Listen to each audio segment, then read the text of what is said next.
Nima uchun kelin qaynonani qaynotani xizmatini qilish kerak deydi birov. Men unga aytaman, nima uchun qilmasligi kerak?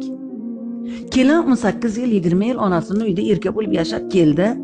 Tayyor uy-joyga, boquvchiga uylarni qurdi, qaynota yangi uy o'zi kirmaydi, o'zi eshikda turadi-da, kelinni kirgizib qo'yadi. Kelin uni bolalari bilan yashaydi. Kelin agar xizmat qilmaydigan bo'lsa, eri bilan ikkalasi turmush qurgandan keyin ana ijaraga borib tursin-da, necha yilda quradi? Hovlili bo'ladi. Necha yilda hovlili bo'ladi, necha yilda uyli joyli bo'ladi, necha yilda mashinali bo'ladi. Odam aqlini ishlatish kerak-ku.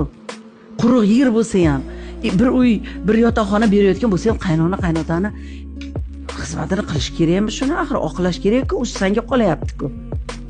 O'sha kelin, o'sha o'g'il, o'sha navaralarga qolyapti-ku. Bechora o'lib umri bo'yi mehnat qildik-ku, masalan, qaynotalar. O'shaning uchun o'zbek kelinlari aylanib ketasizlar. Sizlar tayyoriga boryapsizlar. Xizmatdan odam bo'lmagan. U nima? Bitta choy damlab berib, bitta ovqatni bundoq.